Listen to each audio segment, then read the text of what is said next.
guys, welcome to Bastion Time. Wait, what is this a full video? Why is it only 3 stories? Oh. Hey guys, welcome to Bastion Time. I am your host Bastion. This is Nintendo News. Let's get to that news.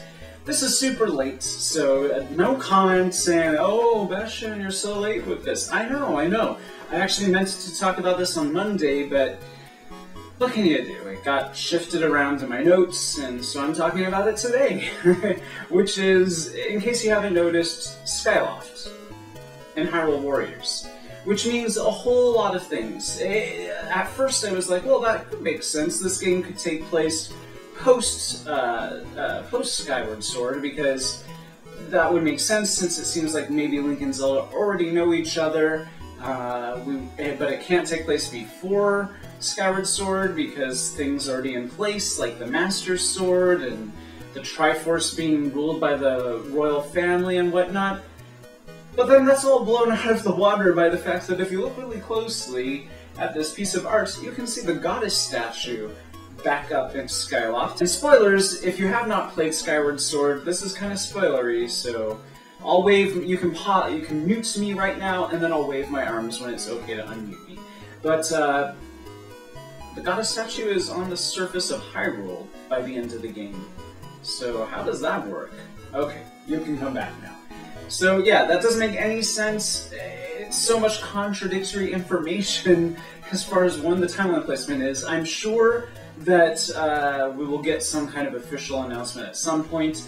A lot of people out there are saying, well, this isn't really a Zelda game, it's really a Dynasty Warriors game with like a Zelda skin on it, so maybe it doesn't really fit in the timeline, maybe it isn't even canon at all. But I don't think that's the case, because Eiji Aonuma himself has been overseeing this project.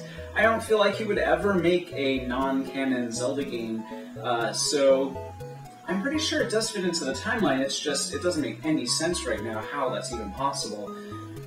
We'll have to wait and see. So I've been ragging on Game Trailer's Pop Facts series for quite a while, because I feel like their videos are usually just pointing out the painfully obvious. One time it was pretty interesting.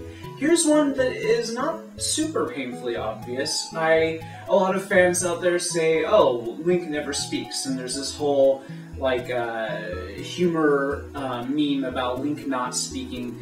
And the fact is, well, first of all, of course he speaks. He's not literally a mute. He actually speaks. It's just that from our perspective, we don't see what exactly he's saying to these people because he's our avatar. If he said actual words that we read on a screen, then it wouldn't really feel like an avatar so much as us playing a character.